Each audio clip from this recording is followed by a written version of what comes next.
my God. And it helps your back and your shoulder.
Want it?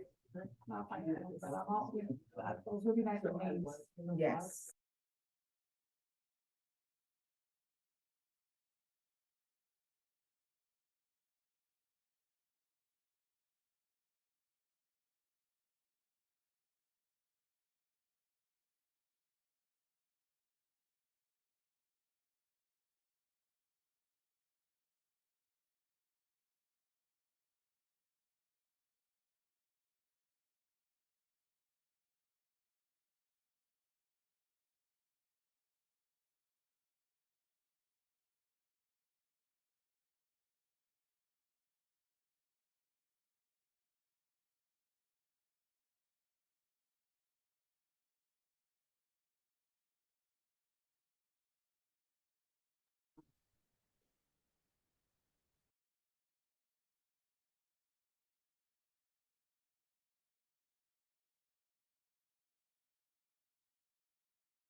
And we are ready. I'd like to call this meeting to order.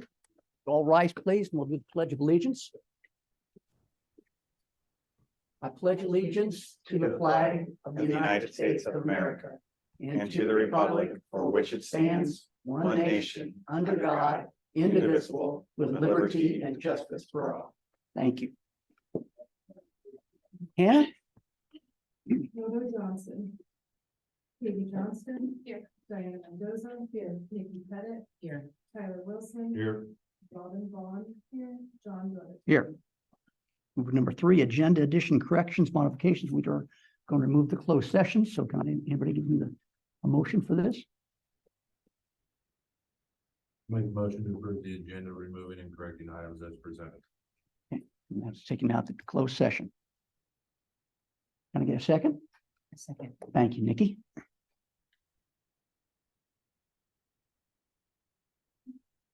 Katie Johnston. Aye. Diana Mendoza. Aye. Nikki Pettit. Aye. Tyler Wilson. Aye. Robin Vaughn. Aye. John Rhoda. Aye. Moving number 3. Says the next agenda item for the Board of Education is a public hearing to consider the continued implementation of an e-learning plan. All persons desiring to be heard will have an opportunity to present written or oral testimony with respect to the bonds. At this time, I'll open the discussion. Respect to the e-learning plan. I'm sorry, I Oh, didn't fix your the script bonds. there. Yeah, Thank you. I know. Sorry about just that. read the I script. know. E-bonds. E-learning plan. E-learning plan, sorry, not e-bonds, e-learning plan. At this time, I'll open the discussion. Purpose of the e-learning plan is to enable school days to continue during and up to what would otherwise be 5 emergency closure days. Are there any comments from the board? Okay, just to clarify for the board, because we haven't presented this year, this is a continuation of what we've been doing, I would say the last 2 years, where if we have remote days, we can use up to 5. It's not any significant changes. So every 3 years, I believe right now, we just have to have it reapproved. We will now move on to a written testimony. Is there any written testimony from the board? Or any Or- member. Yeah. We'll move on to oral testimony or any public comments concerning the continued implementation of an e-learning plan. Is there anyone present who wishes to provide oral testimony or public comment? No, seeing none. At this time, all persons desiring to be heard have been given an opportunity to present oral and written testimony with respect to the continued implementation of an e-learning plan. Is there a motion to adjourn the meeting? The hearing. The hearing, sorry. Not the entire meeting. Thank you. I'll second that. Only 2 mistakes there. It's all right. We're doing well.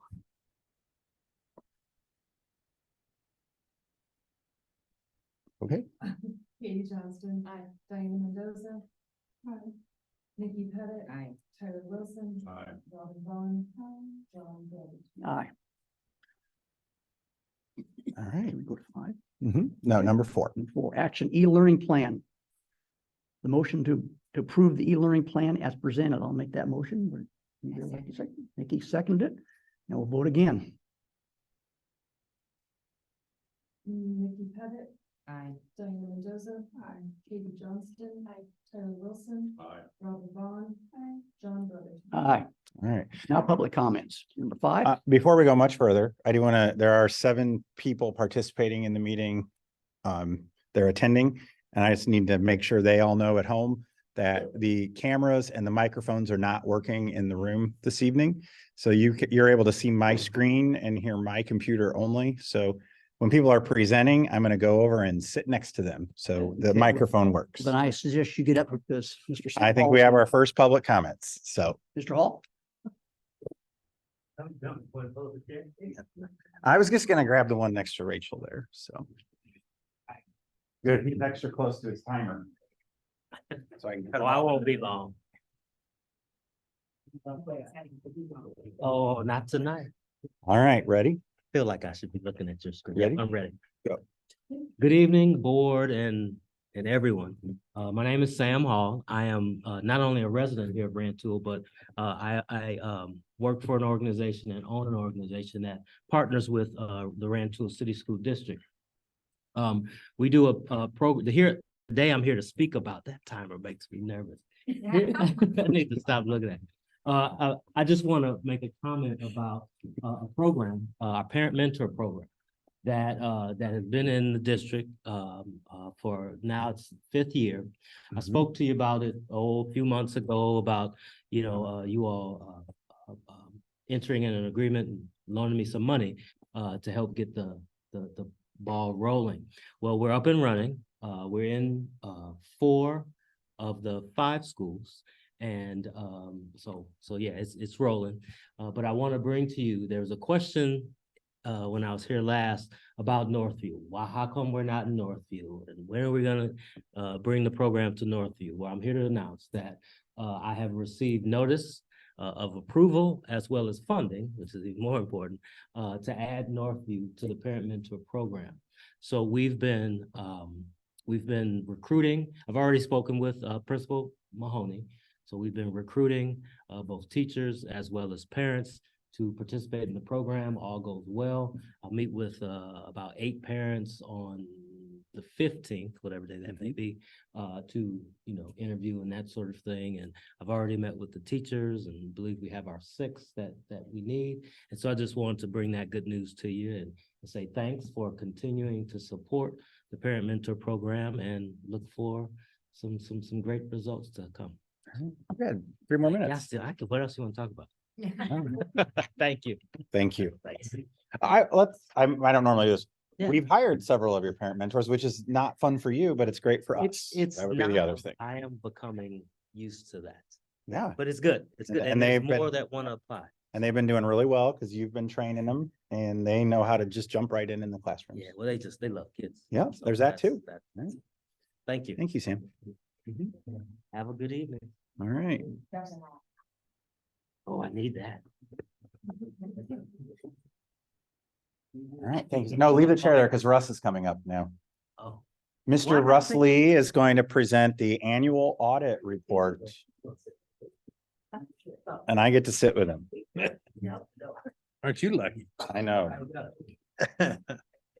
All right, I gave you the financial statement in front of you. We'll kind of talk about where you're at as of, we're back as of June 30th, obviously. But overall, a pretty clean audit, a few adjustments, but nothing significant. Probably a much cleaner audit than we had a year ago, and things went much better. Thanks to Chris and what she did. We appreciate that. Makes it much easier. First 2 letters in there are the opinions. Unqualified opinions, which is basically as good as you can get. You're in compliance with the state statutes, the school code, grant requirements. All of that is what I call unqualified, meaning that's as good as you can get. That's what the state board looks for when we send it in. Unqualified, so that's good. You had no significant issues, no significant findings, nothing that would be of any concern. So overall, clean audit. That's what you hope for and what you got. So that's really good. Internal control is the second opinion. Internal control is clean as well. Maybe technically there isn't enough people involved in the process, but for what you guys do and who you got and the procedures you do, we're comfortable with it. So we give you a clean opinion on that as well. So overall, everything very clean and good from that standpoint. I'm going to jump up page 5. We're just going to look at some of the numbers and kind of give you an overall kind of picture of where you were at the end of the fiscal year. Page 5, first column is the education fund. You had 24,279,000 in revenue and 22,017 in expense. So an excess of revenue over expenditures of 2,262,000. You had a fund balance of 10,004,000. So that fund balance now in the education fund is 12,669,000. Very healthy, obviously. You're over the 6 month of ending fund balance. The state standard is like 6 months worth of cash on hand. You're exceeding that a little bit. So that's a positive. The education fund looks really solid right now. It's at 12 million. I did skip over that on behalf number of 6,418,000. That's the number that the state of Illinois contributes for the Rantoul City Schools into TRS for you. 6,418,000 is what they're supposed to contribute. We'll look at the number that they've actually contributed down the road, but That's a wash. It just washes out because they have us put it on and take it off as an expense, just to kind of give you an indication where they're at. But overall, the education fund is really pretty good shape.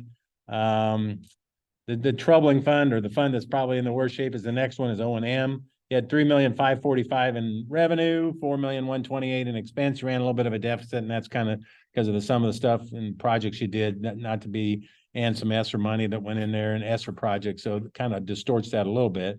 But you end up, you had 635,000, you got 53,000 left in the building fund at the end of the year. That's a little low, obviously. It's not enough to meet the 6-month standard, but there is things you can do with the O&M fund. You can transfer education-based funding in there if you needed it. Replacement tax can go in there. You can loan money from working cash. There's a lot of things you could do if something came up, some big expenditure that you needed to cover. You could move some money in there and cover that if you needed to. That's a fund that overall the next couple of years, probably you'll have to look at and make sure that it doesn't decrease, can't decrease much more. You can't run a deficit. So you'd have to look at that and see where you're at. The other key funds, transportation fund there in the fourth column, 1,768,000 in our, 1,768,000 in rev, 1,360,000 in expense. So $407,000 positive number there. You had 382, so you're up to 789 right there. Again, above the 6-month standard. And so that fund is in pretty good shape too. Down the road, if the state were ever to cut funding, that would probably be the place I would guess it would get cut, would be the transportation reimbursement, just because they seem to be leaning that way. If you go all the way to the far right-hand column, you can see all the funds combined. You increased all your funds combined by 2,708,000 in total excess that you did. So overall, pretty good from a financial standpoint. Not that you're supposed to make money in the school, but it is. You had extra education-based funding. Replacement tax went up. Several things that would generate that. Some grant money that got put in there. So the numbers look a little bit better maybe than they would normally have been, but overall, really good. I will say, from the education standpoint, you're 12 million. There is some talk and I don't know if you showed me this, and I have since researched it, about a surplus reduction plan they're talking about in Springfield now that make school districts not accumulate money, but have you actually start spending the money. So interesting that they're talking about that. We're going to talk about one other thing here down the road about pensions and what might happen, but overall, your balances are good. You're meeting the state standard. You're on the recognition list from the state of Illinois. Whatever that means, the state of Illinois telling you did a good job financially. I don't know if that means anything or not. You take it for what it's worth when the state tells you you've done something good. But overall, the numbers look pretty good. Expense wise, I mean, revenue is up a little bit, like we said. Expense wise, nothing. I mean, I jump up just to just because we're looking at the education fund on page 15. This is education fund total expenses, right? And this is just kind of give you an idea where your expenses are at. In the middle column is 23 actual, 2,201,000 or rather 22 million, excuse me, 017 in expenses. Far column to the right is 21,418,000 last year. So your expenses are not up that much at all, basically. When you factor in salary increases and insurance going up and supply costs going up and all the stuff that would have went up, it's gone up. Yours is, very, very small percentage. And I skipped over, but if you go back a couple pages, you can compare every number in every category from 23 to 22, and you won't see anything really significantly that's jumped. And that's the positive in my mind, when you can maintain your expenses, not jump them. They're staying kind of level or just a gradual increase. That's the positive that you see there. And that's what I would say. I mean, a very small percentage increase when you look at things overall. So that's good. I will say there's a formula, and I'm not going to go over it, but from the state of Illinois that figures out operating expense per pupil. It takes all the funds, all the expenses, and then backs off like your bond payments and some other stuff that aren't directly related to students. And that number jumped significantly for you this year, even though I say the expenses weren't up. It went up because in the wonderful state of Illinois formula, you had ESSER money from the CARES Act, the money that you spent. It jumps your expenses. They didn't have us back those out. So expenses actually, if you take that out of these numbers, would actually probably be less than they were a year ago. And it would have made your operating expense per pupil go down or stay pretty level. Instead, it jumped about $1,500 over last year because of the extra grant expenses that are in here that normally wouldn't be there. State didn't factor that in there when they had us do the formula. So, and the reason I bring that up is about March or April, they'll come out with a press release that said the average cost per student of operating a student in the state of Illinois is X dollars, and that number is going to be a lot higher. And that somebody's going to pick up on that, and they're going to say, well, why are all these schools spending more money on students when, you know, when they shouldn't be? Well, it's because a lot of it's going to be because of all these grant expenses that were in there that the state gave you the money, had you spend it and jumped your expenses. But and with student enrollment going down, I think a little bit went down from the year before. So you're spreading your costs out over more students or less students, excuse me. So it makes your pupil costs go up, and it's going to look weird. And I'm sure somebody's going to pick up on that when the state comes out. Somebody in Chicago or somebody will say, oh, these schools are spending way too much money. But in reality, you're not. I mean, I just showed you that your expenses are not that much, even with the grant in there. And I think you had over $1 million worth of grant expenses in there. So if you'd have taken that out, you'd have been less, basically. So that's just something I like to bring up, just because I think it distorts your numbers quite a bit. The only just a couple other key numbers in there. Page 37. And I've talked about this for those who've been around for a couple years. Middle of the page there is the net pension liability. This is right in the middle number there. That column says 1,220,000.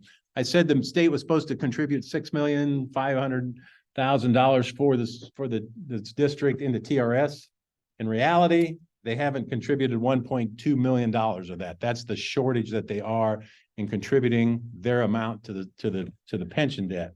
And the reason I bring that up is I think I've said this for a couple of years, and I'll continue to say it. It's probably going to get kicked back back to the local taxing bodies at some point in time in the future, 2-3 years down the road, because the deficit is just getting bigger and bigger and bigger. It's over into $10 billion, I think was the last number I saw. That's TRS, IMRF, state university retirement, all the retirement systems together has a huge deficit that the state can't get control of, and they won't cut, obviously. And so we're seeing that number just continue to rise. And the only way they think they can do it is to kick it back to the local taxing bodies. So, you know, if they were to throw $1 million back at you that you guys had to eat, the great thing about having that big fund balance that I talked about is you'd be able to withstand that without issuing another tax or doing anything basically other than paying it maybe for a couple of years and eating down your excess surplus, and you'd still be okay. I think the state will allow you to eventually levy a tax of some kind to cover the pension. But the more and more talk I hear is that that's going to eventually have to come back because they can't do anything. State of Illinois has one of the most lucrative pension systems in the United States, and they didn't factor in how long people were going to live and number of people retiring early and all this stuff. So it's just made that deficit so big that they can't handle it. So I bring that up just because it's a number that probably eventually will at some point in time come back to the local taxing bodies, and you'll have to deal with it at some. So great that you have the big fund balance, great that you're maintaining your expenses, because that's going to allow you to be able to cover that in the future, basically. So that's the positive of that. The only other number maybe is page 40, and these are your bonds. You know, I like to bring that out just to show you where your bond balances are for each one of the issues that you've got. It's got 3 there that you've got. You can see the ending balance, and if you look on the next page, you can page 41, you can see what the payment schedules are for those bonds over the coming years. So it kind of gives you an idea where you're at. You still got bonding power too if you needed it. You got the ability to borrow some money if you needed it. Whatever the case may be down the road, you have some ability to do that as well. So all those are positive factors into it. So I would tell you that overall, from a financial standpoint, you are very solid. So All right. questions, comments? Finding wise, a couple of minor things, but nothing. We didn't even do any significant findings because there wasn't any. Basically, had a couple of balances we had to fix, but other than that, which I got to get Chris some adjustments. But other than that, we're good. And for the board and the public, this is posted on our website. It will be up as soon as I get an electronic I'll copy. send you that tomorrow. And if any of you have questions and you'd like to sit down with either Chris or Russ, we can set that up for you. Okay. Okay, I'll get out of your hair. Should we applaud Russ? Yeah, no. All right. And so the board does have to vote to approve, accept the audit report.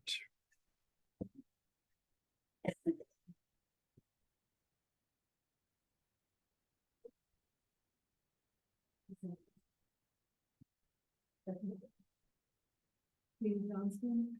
Robin Vaughn. Nikki Pettit. John Brotherton. Diana Mendoza. Tyler Wilson. Aye.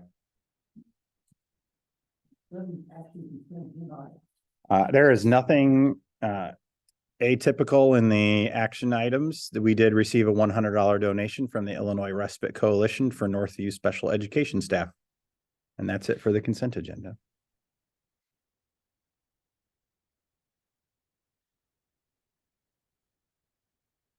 Make a motion to approve the consent agenda, including the personnel report as submitted with the stipulation that each individual is required to comply with all requirements for new hires as indicated in the Illinois statutes and RCS board policy and procedures, including ratification of bills prepaid by the finance manager under board policy.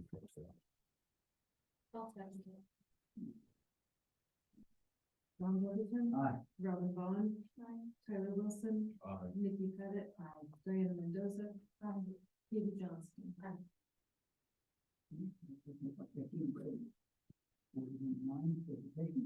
All right, we'll start. Allison, why don't you just go ahead and come up first, and then when you're done with your part, Jenny will come up because Jenny also has the next item. You're gonna click for me? I will let you click for yourself. Well, right. I hope that Jenny and I have more light-hearted information for you than Russ, but he did a great job, but this is our. That was the shortest it's ever That been. was. I that think was. so. I want to share with you a project that I have been working on at Northview that is actually complete now. But it had to do with a playground upgrade. So first, I just want to take a minute to look at what it looked like. Obviously, this is not right now how green the grass is. This is several months ago. So you can see they have a lot of equipment. They have the swings that, it runs kind of along the side, lots of equipment. This might be the time to ask, what are all those black dots everywhere? Those are the rubber chips, which we'll talk about. Those are the rubber chips. So all of our playgrounds are ADA compliant. They meet the requirements. However, being compliant doesn't always mean it's truly accessible. So this is a project, actually, when I started as an assistant principal back in 2017, this was something I had in mind way back at Broadmeadow. Our programs have now moved to Northview, and so it's only taken a few years to get this accomplished. Our Northview student needs are different than our other buildings, so our higher support needs programs are there. This includes our students with a variety of disabilities, but oftentimes our students who might have physical needs are also within these programs. And so it was a priority for us to make the playground more inclusive. So what did we do? We looked at some of the difficulties. So the rubber chips are really difficult to walk in for every person, right? I don't know if you've ever tried to go play on a playground with your kids when they're rubber chips. It's hard to walk on. Pushing a wheelchair is nearly impossible through those rubber chips. So when we think about a student who is in a wheelchair, all of those structures are really not available to them because it's almost impossible to get them there. Also, there are no ramps. Also, when we look at the pictures, and we're going to talk about kind of what are the physical barriers, even if you were able to get there, you can see that almost every piece requires some sort of climbing or stepping just to access. So you can see the stairs over there. They've got several different features where you climb to get to the slide. Even the smaller one that was probably for, our preschool population when we had a program there, you can still see there are steps. So what did we do? Jackie Huntley, who is assistant principal at Northview, came to me a couple of years ago wanting to talk about how do we upgrade the playground. So we didn't have the funds at that time. It wasn't something that we were able to do. We had some extra funds last year and she just wouldn't let it go, kept bringing it back up. And she and Kelly Mahoney have been really involved in this process. We worked together to work with the students and the teachers to come up with some ideas of equipment. It's been a multi-month project. This is definitely Jenny's area, and I am not jealous of all the projects that she has to do. This is not my favorite thing. So this was the idea that we came up with. You can see that it's a poured surface. The equipment on the right there is a glider, so you can wheel all the way up and there's room for seats and and the wheelchair can be on there and the whole structure moves. The circle is the orbit where it's a merry-go-round, but it's flush with the ground. And so you can push the chair onto it and they can hold on to the rail. There's also seats. You'll see some pictures of the kids using it here in a minute, but I know it looks like it's for 3 kids, but they've managed to fit They fit a lot of. 10, 12, 15. And then the panels in the back, they're just some sensory panels and some activities that kids can do. And really the purpose of this was for this playground to be inclusive. So this isn't just for our students with special needs. This is an opportunity for them to have access to their peers. I just want to share that merry-go-round is entirely too safe. To say, would you try to use it? Is that Well, what- I was on it, but like kids can't get under it and get hurt. It's, it's Right. like back in the good old days. So, just some pictures of the kids and obviously they are enjoying it. All of the kids are enjoying it. You can see they're playing tic-tac-toe, they're on the glider. They're See what not I on mean? any of the old equipment in Right. the last picture. Right. Right. Mhm. So you can see how many were on the Oh, there. merry-go-round. So, has been a great addition to the playground, has really resulted in the kids, it was exactly what we wanted. The kids have more access to their classmates. And the next step, we would like to create a communication board, and I'm going to show you what that is. Many of our students at Northview do not use verbal language to communicate, so they use images. And so an idea that we came up with that we saw at some other playgrounds is a board. So many of them use a device to communicate and they push the buttons and it speaks for them. This is a board that's outside and I'll show you. Has commonly used phrases that kids can access while they're on the playground. And it also is beneficial for our students who speak different languages. So it was a long project. It was a lot of work. Like I said, I'm not jealous of Jenny, but it has been very beneficial to our students and I'm excited to share that with you. And just in case you were curious, there were federal grant funds that we use that were specifically targeted for our students with disabilities. So. Okay. Yeah. Questions for Allison about Northview, and then we'll talk about the other schools. No. That, Mhm. Right. So this one is just an example. So you can see this one is just almost like a banner, right? So it's like you would see out at a baseball field. They also have versions that are, they've got wood posts and it's more permanent. So we've got a lot of different options to consider. This would obviously be a lower cost version than the posts. So my idea is that we start with something like this and see how it goes. Mhm. Mhm. All right. Come on All up, Ms. right. Ferris.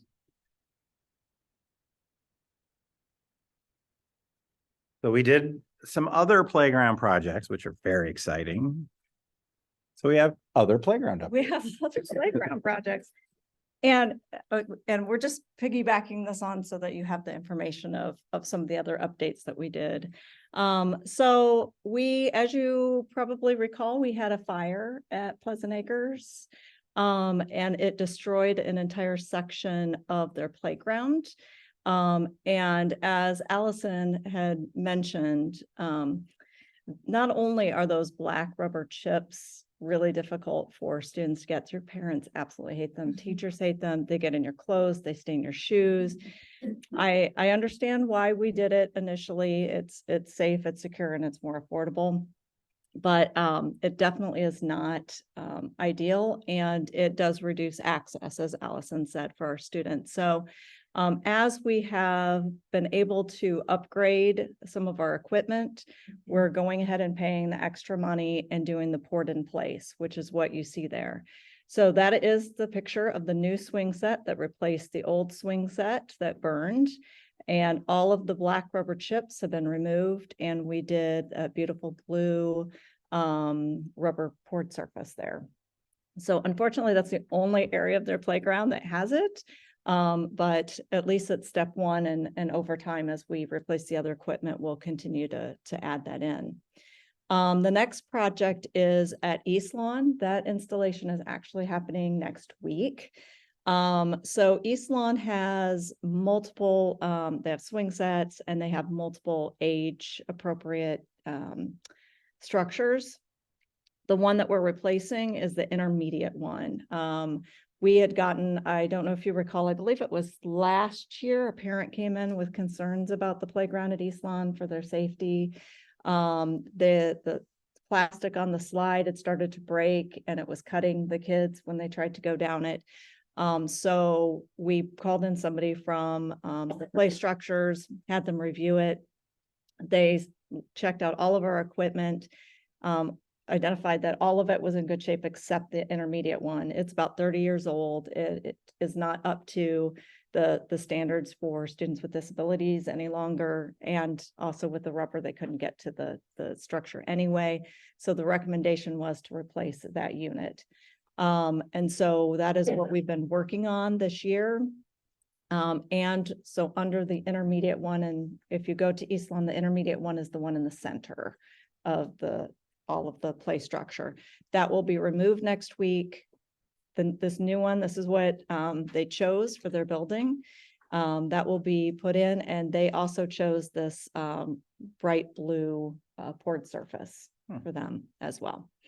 So that will be, and hopefully if the weather holds out, we'll be able to get the poured surface in before it gets cold. Otherwise, we'll have to wait till spring, which would be disappointing. So the other one that I wanted to focus on, this one has actually been going on for, this is our second year. We did this last year. Lindsay Rubach and myself, we noticed there wasn't a lot to do out at the playground at the junior high.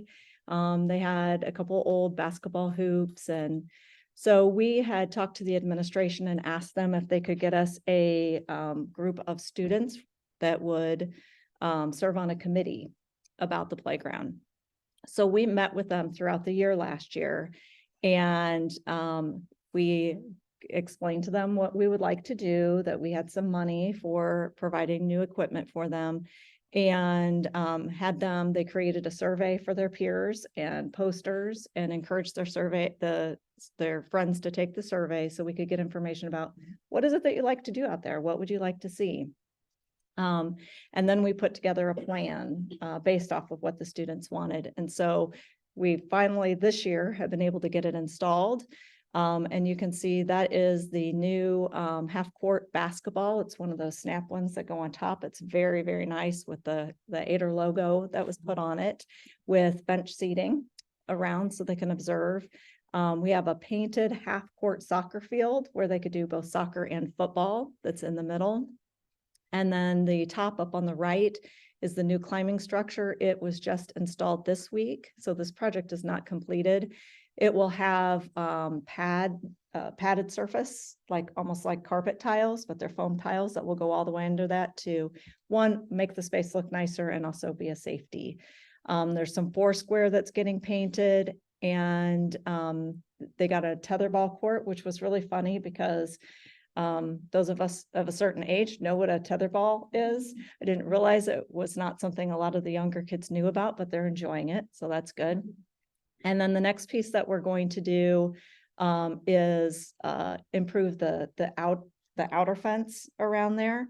So we've been working on coming up with some ideas, and I think what we're going to do, if you've been on the campus at the U of I, they have the almost like vinyl posters that go over the fences, like when a new building's coming up that has a picture. So I think we're going to have 2 of those done that will go all the way around, do a wrap around those back fences. And it'll be something like Home of the Bulldogs, because when our opposing teams come, they drive right past that fence. So it'll be something to do some school pride, and we can switch them out. So it's a big thank you to the committee that served on this. And I was glad that we were able to, we also bought all new balls, volleyballs, basketballs, jump ropes for the kids. So they would have all new equipment. So that is the update for the playground. All right. Any Okay. questions on the other playgrounds? Okay. All right. So this is actually our next topic, and I need to help pull this up for us. So, all right, this will take a second here. All right, I think that's about as big as we can get it, I think. maybe. So while he's setting that up, I'm gonna recap for really more for the audience, because you guys have been part of this. So for the past several months, we have been talking about what to do with early childhood. Looking into different options of renovations, building, traditional build, modulars, size, costs, learning a lot about different, some of the new building requirements to try to make a decision about where to go with this. And at the last meeting the last board meeting, it was a directive to, okay, show us something. We need to get moving on this. And so we worked with the architect. We met with him a couple times, and we have his renderings for you that we want you to give feedback on. And if you give the green light and some feedback, then we'll be ready to kind of move into the next phase, which is with the drawings. We did request, we spoke with Chris and looked at the finances and asked him to keep it below 6 million, closer to 5 if he could, but under 6 million. And so that is what we're looking at. This is, as we discussed last time, because of the additional building requirements and the costs for those with the sprinkler and the secure space, we're looking at doing the addition, a renovation and addition onto one of the elementary schools. And it appears that Pleasant Acres is the most appropriate. Partly because they already have the playground. And so that is a savings for us because we won't have to create a new playground structure in order to do that. So Ready? we're You can ready. drive it actually, okay. but it doesn't stop. Oh, that's right. He Yeah. did it down. There we go. So this is an overhead view of what the architect drew up. And so this is on the south side of Pleasant Acres where the Circle Drive is. And so you're really looking at about 3,000, he has 3,398 square feet that's renovated. And that creates a storage room, 2 staff bathrooms, a break room, the reception, and the offices, and a conference area. So that's where the main entrance would be. And then you would go off to the right, and there was just kind of an open space there to kind of break up that really long hallway, because he called it, I believe, a double barrel hallway because there's classrooms on both sides. We had him kind of expand that so it's a waiting area. So the kids could stand there and wait while, if the weather were inclement, before they go outside, parents could wait there. Then we have all the components that when we talked to early childhood that they said they wanted, with the motor room, the sensory room, the custodial closet, storage, and this gets us to the 8 pre-K classrooms with the Jack and Jill bath. This is traditional build, flat roof. The cost for doing the gabled roof with the metal was little more than I think we will be able to do. So the other piece to notice on this is that there are doors there's the existing playground, and there are doors that go out to that playground. So the students in that classroom will be able to go directly out to the playground. And then we just have a fence that went between the building to that corner. So corner to corner, I can show that. The other piece that was a concern that we're going to recommend that we do as an alternate is the parking lot. Chris and I talked about it, and based on, depending on how the bid comes out, I think we probably would be able to afford the parking lot, but we want to be able to keep that as a separate piece. Parking in that area, I think, would make life a lot easier if we were able to have that separate parking. So I just wanted to make sure that we had it on there and we could bid it and have that number, and then you guys can make a decision of what you wanted to do at that time. I think before we go on, couple things to point out. So we said under 6 million, he came in $5,000 under 6 million. So, and this is just an initial rendering. Right. We also wanted to clarify that this includes rooftop units, right? And if we wanted to integrate the geothermal RTUs. Rooftop units, right? Yes. There we go. Yeah. Yeah, the architects drew that out to me that they're gonna do RTUs, and I tried to pretend like I knew what that was and then looked it up. Rooftop units. He said that, one of the things he said is that's another piece that we can decide. It will reduce the cost if we pull mechanicals. So we can do mechanicals separately. So we can do rooftop units, that's included in this, for the HVAC system. Or if we want to do geothermal, then we would do what we already did with Verigy, which is a service agreement. And so Verigy would install, and I'm just saying Verigy because that's the one we already have. That would be part of the process. But a company would install all of the geothermal units for us. And then we just make, then they continue to maintain it. And it's part of a service agreement that we just pay annually for. So it wouldn't be costs upfront for us. It would be maintenance, ongoing payments to another company. So that's something for you to consider, that we can decide one way or the other. Okay. Okay, here's another overhead view. You can see that it allows for additional expansion. So this is 8 classrooms, and to get out to before where any of the geothermal starts, we could have another 4 classrooms out that way. So it's a fair amount of expansion. And then we even talked about being able to do a corridor that goes back up to the north, back towards the school, to kind of make a square around that area. Yeah, that way. All right. Okay. This shows, well, I'm going to just let Jenny talk. Okay. So this is just more, I can keep going. So this is more just a rendering, doing the matching canopy on this side that we have currently on the front entry, and how it would be set on the lot. So you can see the parking lot, you'd come into that circle drive back to the parking lot, circle around, and there's the main entry for the school. This is an overhead view of what it would look like with the main entrance on the left side, the bottom part of the screen here. And then it goes off to the different classrooms. So what's the existing building? Just want to highlight It's that. the one on the bottom, it's on Right. the left. Yep. Yep. So this section right here is all of the renovated space. And then this section here, you can see with the cursor, is the new addition. Okay. Again, an overview looking down on the building. You can see how it's laid out. You know, nothing wild or fancy, pretty straightforward, but it gets us what we need with the play area kind of in the center there. And he did pictures of the kids playing in the classrooms. They're One of also the- well behaved. I know. Yeah.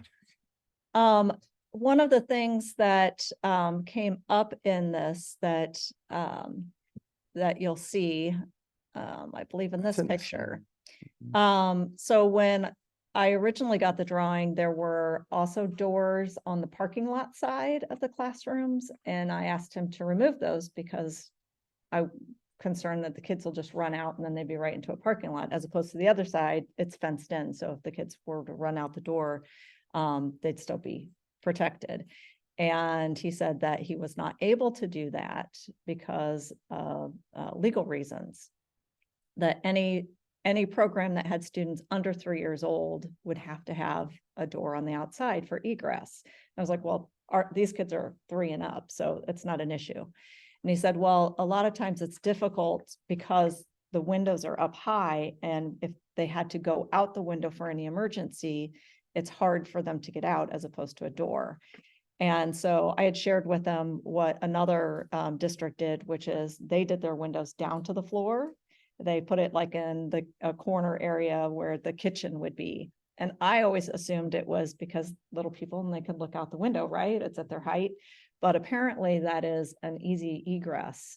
So if an emergency came, they could open that door or that window and the kids could get out without having to climb. So he did incorporate that into this model. This is just the gross motor room. Sample of what the office looks like. again, the entryway, model of the entry. As a reminder, the canopy part is not part of The canopy cost. is not part of this cost. So that would be something down the road. Another rendering. Everybody drives white cars. I know, look at Yeah. that. Yeah. Just noticed. And again, from the outside, and you can see those lower windows, how that would be done. And that's the back, I And think. Yep. yeah, the back of it. So that is the rendering that he did for us. Again, the estimated construction cost, $5,995,000. He has also put a high percentage of contingency on that, just because with renovation and to make sure, I think it was a 10% increase. So we have that as well. And hopefully we wouldn't need to use that. So yeah, and the cost doesn't include the exterior canopy or the parking lot. Those would be separate bids that we would want to do or additions to the bid. So any questions that you have about it? Any thoughts about is this what you're thinking? Which ones, the air conditioning unit or the,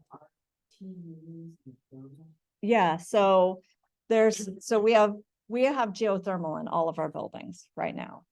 It is a little more expensive to do geothermal because we'd have to do the mechanicals inside and then take it out to the wells that are out behind there. So we can do that and go through a different company to do that. So that wouldn't be part of this cost. Or we just go straight forward with the rooftop units, the traditional HVAC system. And that's what is included in this cost. So if we take the rooftop units out, that comes out of this comes down. cost, but then we'd have a separate cost That we just for pay geothermal. overtime for that. And I don't know if Chris has a preference one way or the other as far as it is better to spread out payments over a long period of time than, right? So it's really just what you guys would choose to We do. already are under contract with Fairgy. For our other, Yeah. Yeah. Did he tell you how much it would drop it by dropping the RTU? Nope, he just said they could pull the mechanicals, so out of the drawings. No, you're asking something. What's the difference between flat roof, which is going to not be very difficult thing involved, versus a gable or even some sort of pitch roof? I can ask him, because I think when I asked him about it before, there was no way he was going to be able to get under our 6 million request. So that was, I mean, if that's something that we want to do as an alternate, he said there's different engineering structures. So you're basically, they would have to do one engineering for a flat roof and then one engineering model to bid for a gabled roof. So again, that's totally up to you. I mean, it can be done. We pay a little more in architectural fees up front, but if you want to know what it is and what the difference is, that would be the way to do it. And then what would be the current disruption in PA with this project? Minimal. Yeah, this one would be minimal because they're enjoying the use of having extra space with pre-K being out, but I think those 4 classrooms, it wouldn't be difficult for us to. Can you go, there was one thing I was going to show, in the overhead drawing. There's one thing on here that you'll notice. It took me a minute. So this is where the current classrooms are. So it's about 3,000 square feet. And one of the things is this right here is going to be a new hallway. So we are honoring what both programs requested, and that is that they're basically 2 buildings, even though they're connected. So there is an emergency door there. So staff and students from Pleasant Acres could technically go into early childhood, but the early childhood students could not get The staff could with a fob, but the students can't just get into the elementary school. So that is a positive. And then for exiting, on that end of the building, PA would have a separate exit and entrance, so they would not have to go through pre-K to come in and out. Because PA still uses that circle drive for their buses, their daycare buses, and they could go up the sidewalk and in that side unit and not go in and intermingle with pre-K. So I think that's a good element of that part of the design, that we're still able to keep the two separate from each other, even if they're connected. Mhm.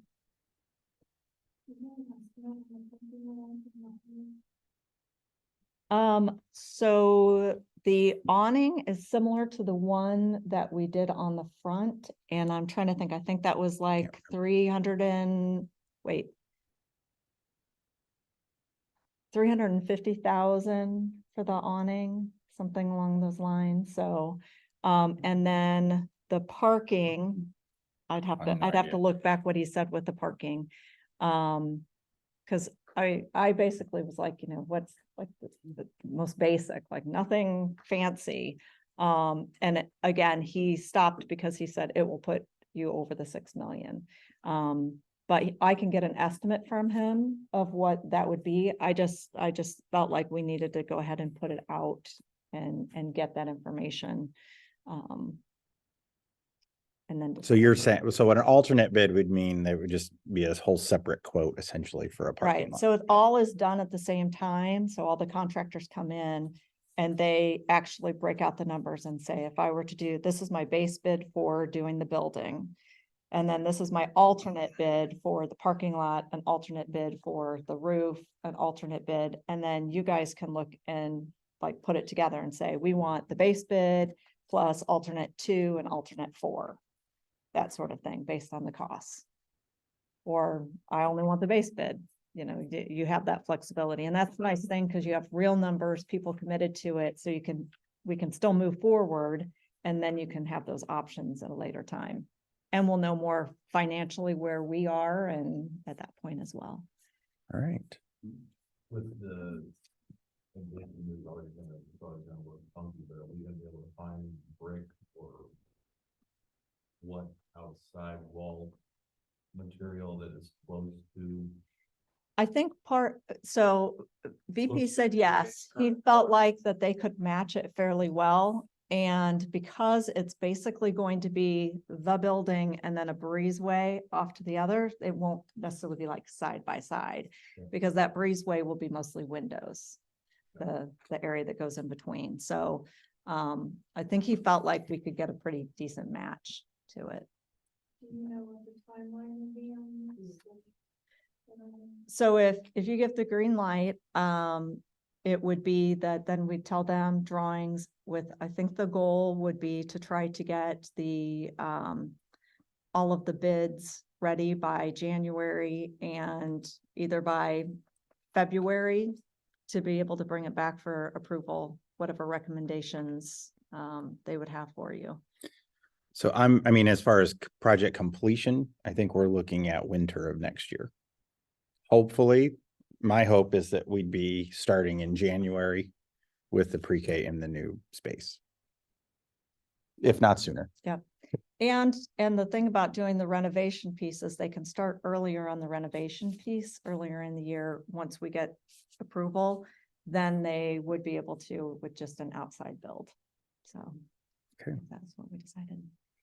So if we get halfway, or we get mostly done with it, and we realize we can use it in the budget, we could come back with one of these bids and do the parking lot. Mhm. That extra. Mhm. now the thing is, at this building, there's a lot of, I have this conversation with Pleasant Acre staff a lot, And they disagree. and they disagree with me. But this is parking back here. Okay, but it's not used. I mean, the staff parks here and the kids here. do play on it. So. Yeah, so it's kind of a hybrid space, but also you can see how that's not going to be convenient for parents coming into pre-K or staff coming into pre-K. But I think short term, it's not the end of the world. but I also am not the one who has to walk from there to that part of the building every day, so.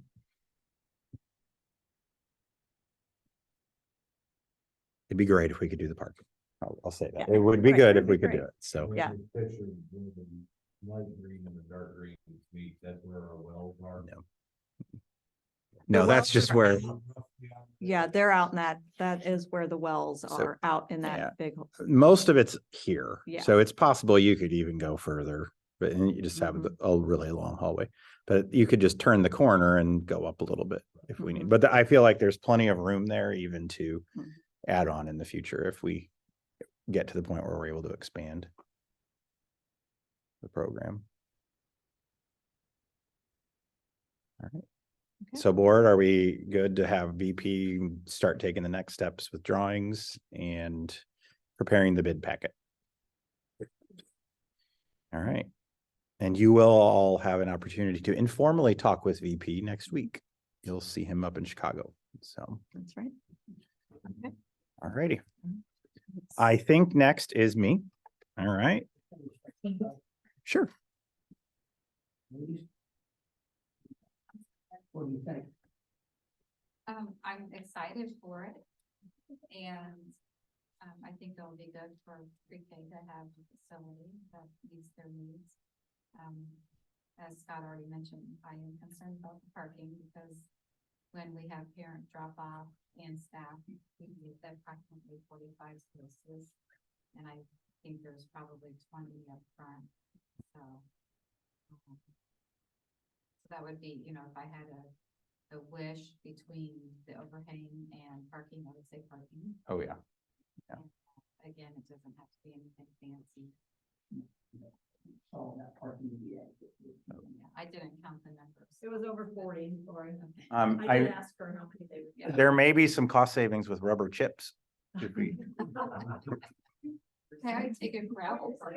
No, but I mean, Lori, why don't you share? I mean, you've been able to see, we've gone back and forth with you with the, in a good way, with the drawings and kind of making some modifications. And I feel like everything you want is, I mean, there's always more that you would want, but I think the only space that is not in there that was there from the original was the nurse's office, because I think realistically, we'd be sharing the nurse with Pleasant Acres. So, and that's fine. Okay. Anything else for Lori or me or Jenny, or it's my turn now, all right?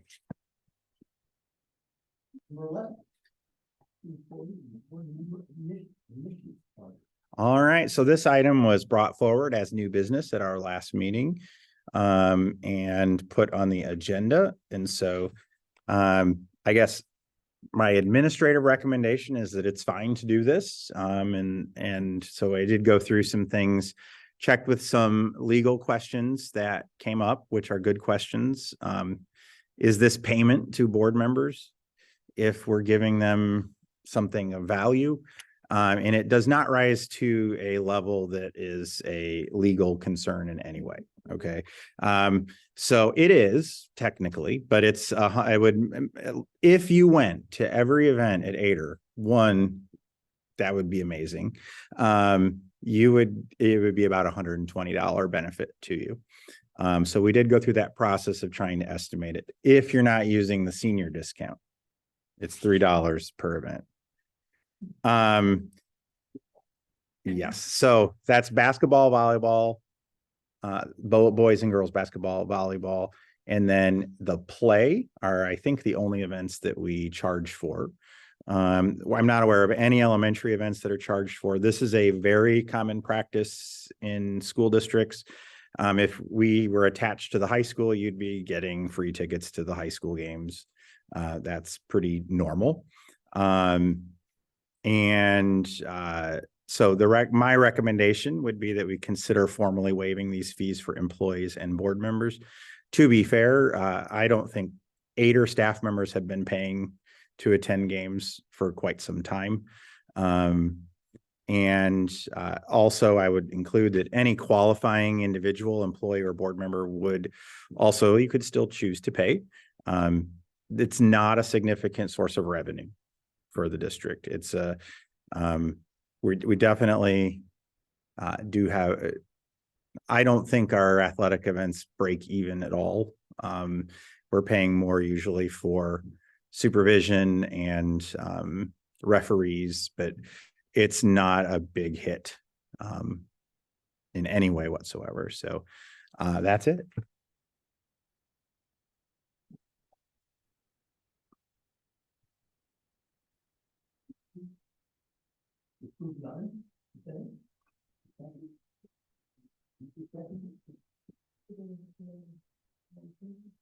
Yeah, I don't know. I think you just need to be like, don't forget I'm a board member. So. All right. Diana Mendoza, Tyler Wilson, Katie Johnston, Robin Vaughn, John Rhodes.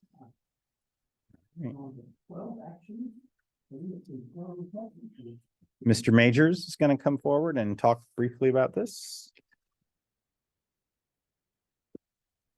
So we just entered into open enrollment time, so we wanted to come to you with the changes to our employee health insurance.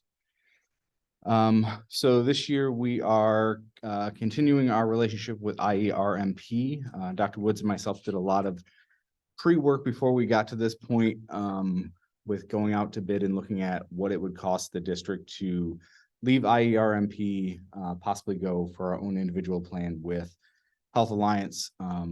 However, after doing some kind of cost analysis with where we would be if we left and where would we be if we left in a couple of years, we've been hearing some pretty horrific stories of 30 to 40% increase rates from Health Alliance for second year renewals.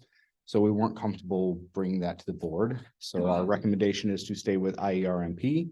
They are a Blue Cross Blue Shield plan. And this year we're offering two plans. We heard from members of some issues that they're having with their Blue Cross Blue Shield plans. So we went ahead and designed a second option for them to choose from. It's a little bit of a higher deductible for them, or sorry, a higher monthly payment for them. However, there is some co-insurance that kind of slowly increases that. So it kind of spreads that payment out for them throughout the year. You as the district are still only paying 91% of a single employee for both plan options that they have. And we have increased our HRA to $750. So currently, if an employee reaches their max out of pocket, the district is reimbursing them the last 500 of that deductible. So it kind of offsets some of those higher costs for our employees. So we designed the plan so that the last 750 would be covered of their out-of-pocket maximum. We don't have to do any of that accounting. Blue Cross Blue Shield does that. So once that person hits their out-of-pocket max, those bills are then reimbursed to them automatically. So it shouldn't be any more work for the employee or the district.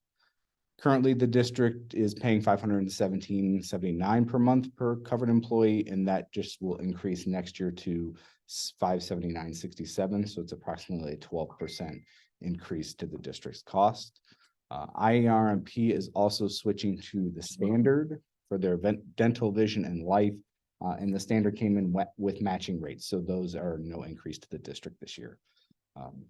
And those are rate locked for 2 years, I do believe was the final decision. We provide free dental and life to all of our employees. Did I say we offer free dental? Yes, that is true. Yeah, that is correct. Yes. So any questions on the insurance changes? And I will just add, because I did verify that this is public news, but for a long time, RTHS has been stuck with Health Alliance, even as we transition to Blue Cross Blue Shield. Rantoul Township is joining the IERMP starting next year. So they're going to be with Blue Cross Blue Shield also. Okay. Any questions for Tom? All right. Then I did not write the motion down, but I bet we can do it independently. Can we do it? Yes.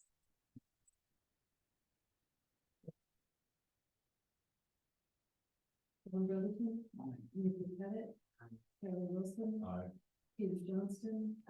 Robin Vaughn. Okay. All right, I'll talk briefly about 13, 14, and 15. So every year we have to do an abatement resolution related to the bonds that we currently have. So Mr. Lee in his presentation highlighted the page where we have the bonds. The way I understand this is the board saying we're not collecting property taxes to pay these bonds.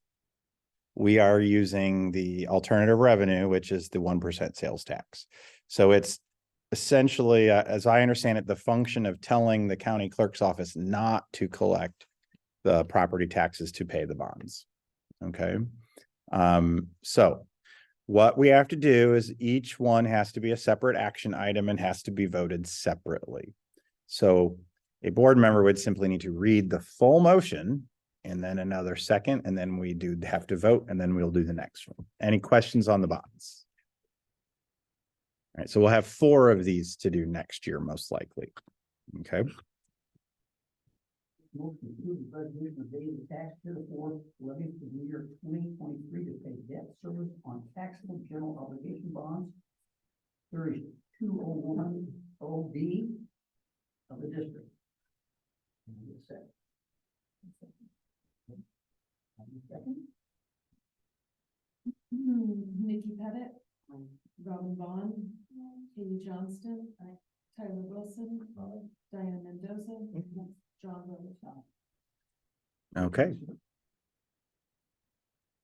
Make motion to approve the resolution paying tax heretofore levied for the year 2023 to pay debt service on taxable general obligation school bonds, series 2016 of the district.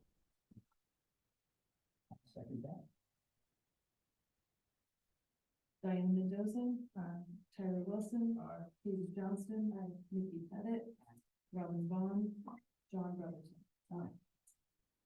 15.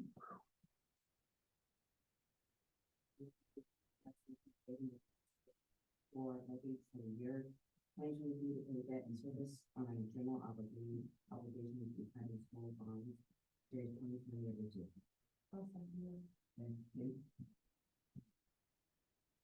John Brotherton. Aye. Katie Johnston, Nikki Pettit, Robin Vaughn, Diana Mendoza, Tyler Wilson. Aye. All right. Okay, and let's all try to use the word heretofore tomorrow in regular conversation. All right. So the next item is the tentative tax levy. And I knew the village presented theirs on Tuesday, and I imagine the high school is doing theirs this month also. So let me do a short explanation, and Chris will chime in if you have hard questions. The district is in the process of determining our annual tax levy. At the December board meeting, the board will need to hold a truth in taxation hearing prior to voting on the tax levy. For the second year in a row, the board will be able to lower the tax rate. The tax levy is the legal mechanism for the district to request that taxes are collected. It is typical that the tax levy exceeds the extension. The extension is the amount collected by the county that we will actually receive. So the levy is what we're asking for. The extension is what we get. This is done so that we ask for more than we're going to get in order to account for possible errors or miscalculations or last minute changes that may come about from the assessments or the math at the county clerk's office or even the math at our office. This year, the county estimates a property value increase in RCS of 11.4%. with an additional $98,570 in new property. I have to say that an 11.4% 1-year EAV increase is huge. Okay. I saw on the village presentation that the only municipality that had a higher EAV was Mahomet. So we were second highest EAV increase in Champaign County. The district is limited in the amount of increase they can receive by the property tax extension limitation law, also known as tax caps. For the second time, the law went into effect in Champaign County. Since the law went into effect, the consumer price index will exceed the maximum extension limit of 5%. This will protect local property taxpayers from a large increase in their tax bill. In a non-PTEL or non-tax cap district, there could be a significantly higher property tax rate increase and even higher tax bills. So let me try to explain that simply. Property taxes went up by 11.4%. We do not get to collect 11.4% more money. We are limited in the cap to only 5% more than what we collected last year. Okay. The tentative tax levy is to ask for a net 6.54% increase, which is 421,000. The likely extension is estimated as a 5.07% increase. So that's likely what we would get. And why is it 0.07? Because back on this screen, the new property is not included in the cap. So that's the property, that's the tax on that one or two, however many new properties that is. The estimated total tax rate for RCS will decrease from 4.5592 to 4.2997. Again, that's our estimate. This is the second consecutive year that the board will cut the property tax rate for the district. To be clear, the numbers are estimates and subject to change prior to board action next month. And I now know, I've done this a couple of years, that the numbers will be different by the time we begin to see the receipts from the county clerk's office. So we'll do a hearing at the start of the next meeting that will basically is to formally inform the taxpayers that we're asking for greater than 5%. I do know that the high school is also going to be doing a truth and taxation hearing, I assume next month. Maybe they may be doing it this month. And so there we have it. Any questions? All right. You sure? All right. Okay. All right.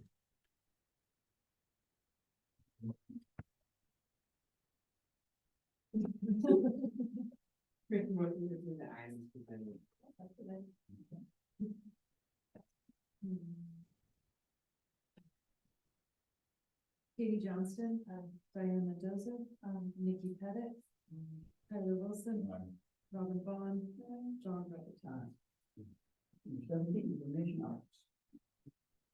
All right. We had one FOIA. We had a lot of news stories this month in media. The student discipline report is uploaded in your packet. The one thing I'm hoping to be able to highlight soon is some of the positive impact we've seen at the junior high level with Rise Academy and at Ader.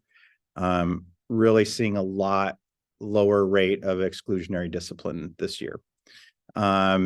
Reminding the board that next month, my evaluation will be on the agenda.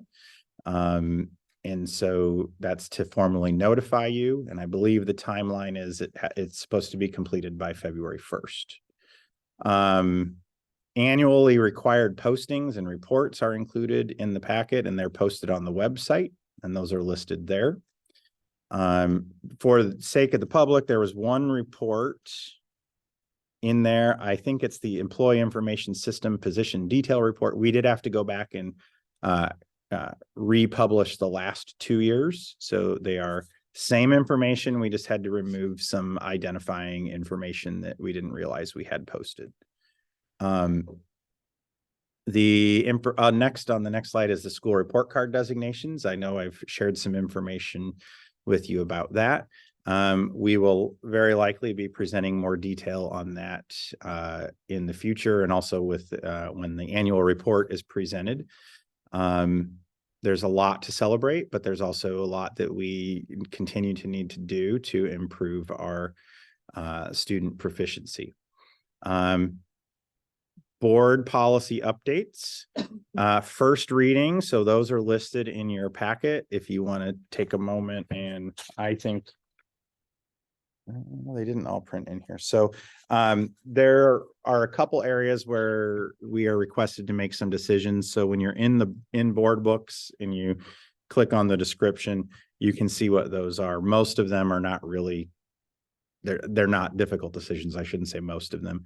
There is one item I have on there that's not checked because I'm waiting for guidance from our attorney to make sure I'm selecting the right one in the board policy. So usually when we get the policy updates, we don't have choices. So there are 4 items where we have choices this time. But again, nothing significant.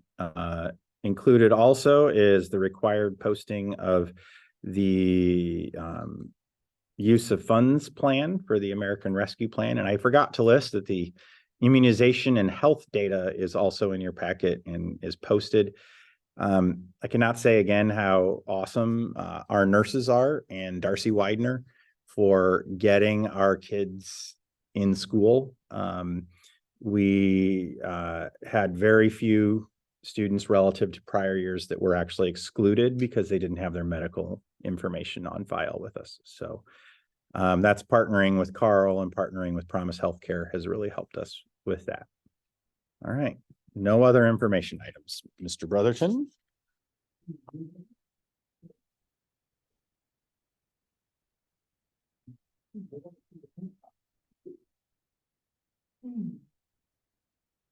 I have plenty to say. I do want to share that I do not think our next board meeting will be broadcast live any more than this one is. So we are going to be moving the technology out of this boardroom and moving it over to Rise Academy facility where we'll have the new boardroom set up. And but our next board meeting will still be in this room. We just won't have the technology for the next meeting. You wanted me to share that. Also at your tables is the information for the annual conference. Ask questions. If you've gone once, you know what to do. So Robin, ask questions. Hannah is like a professional travel agent when it comes to this event. And she is, and that's and Hannah gets to go every year so she can tell me what to do. So she does keep me in line and make sure we get to our appointments. There's a lot of good events during the day. So you should have received the digital what goes on during the day. And then there's lots of events in the evening for you to participate in. Hannah, you want to add anything? Couple things. So in the packet, there's a whole big long list of stuff that you're probably not going to read, but there are digital, there is the digital list or a link for those, for the events. And I'm going to send everything out again tomorrow in email. Robin, you know to pick up a guest tag. I didn't have a guest name. Katie, I didn't have a guest name. So you'll have to go downstairs to guest services and get that. Diana, you know that. That's it. All right. We also have the chamber banquet tomorrow evening. I know Robin and Ms. Vaughn, Mr. Brotherton, and Ms. Mendoza will be attending that. We had, I think, 7 staff members nominated for Educator of the Year. I'll make sure to share that list with you when we get there, when I have it in front of me. So that's it from me, I think.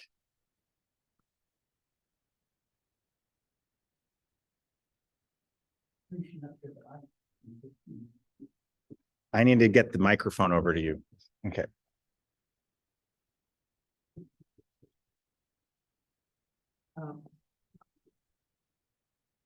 Could you go briefly, and I do mean briefly, over the highlights of the state test results?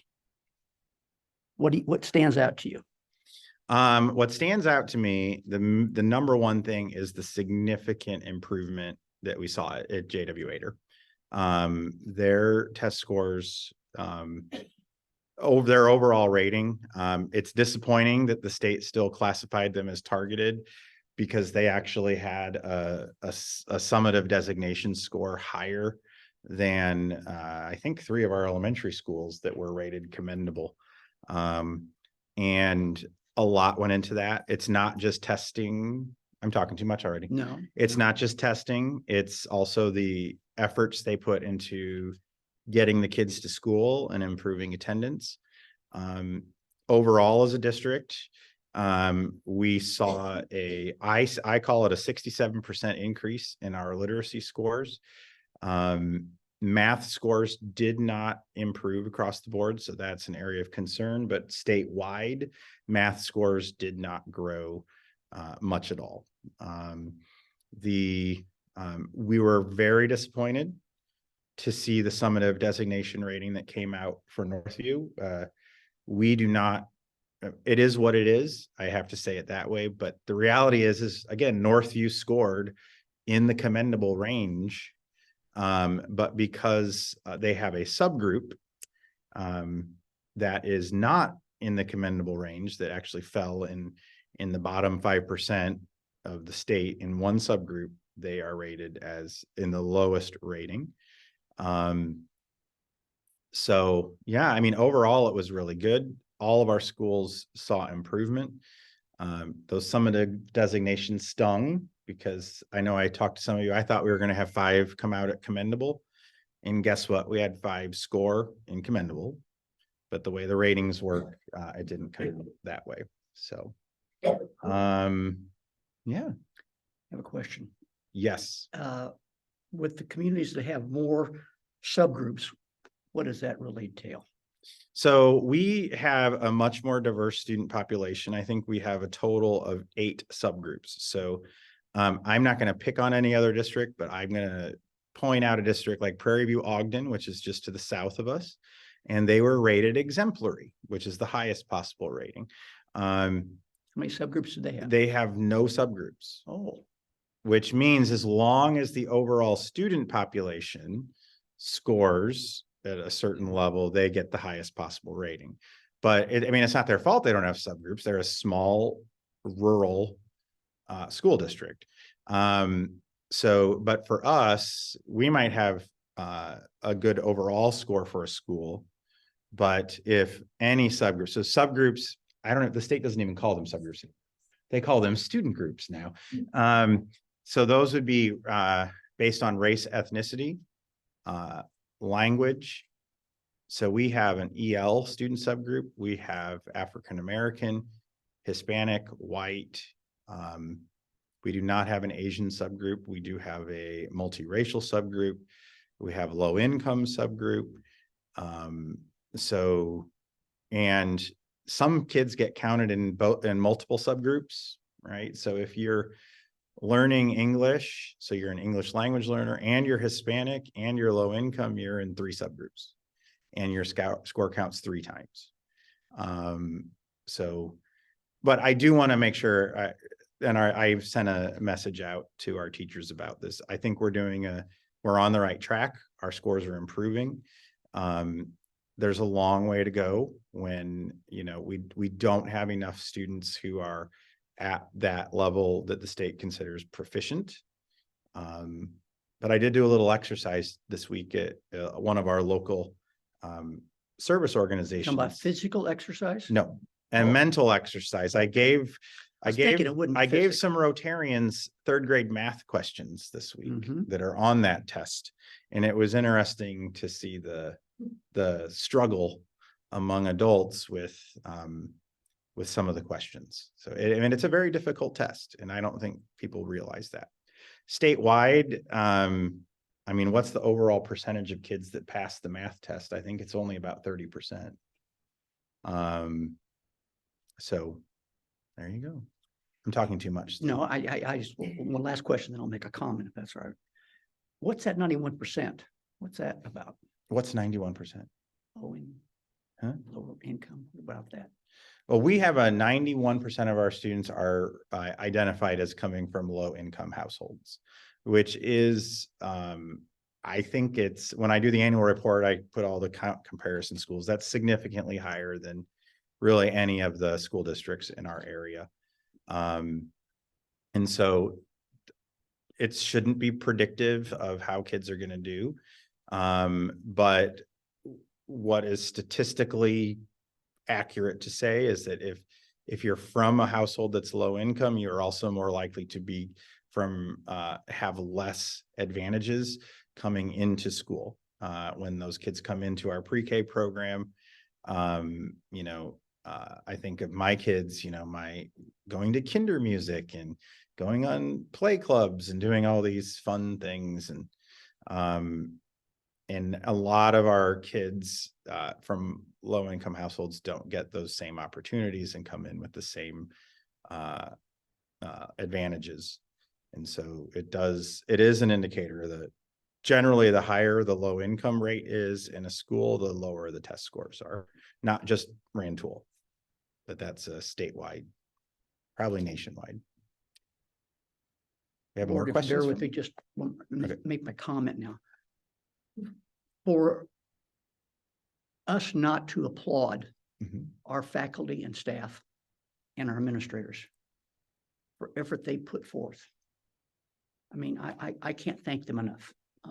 All of you. What the job they do. And I am in the buildings. Especially on Fridays, I'm at one particular building. And I see the effort they put forth.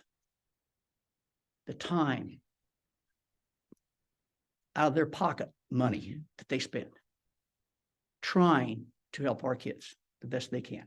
And I just, I wouldn't trade our people for anybody, we're just very fortunate to have what we have. So thank you. Thank you. Board, I'm done. Any other comments from the board? Make the motion to adjourn. We're not even on that. Wait for me to say anything. I was gonna- Thank you. There is, just to be clear, there's no closed session. We did remove that from the, there's a motion on the table. I seconded it. Oh, you did. I did. Can we just have a voice vote? All in favor of, Yep. Aye. thank you. I cannot believe that was that short of a meeting.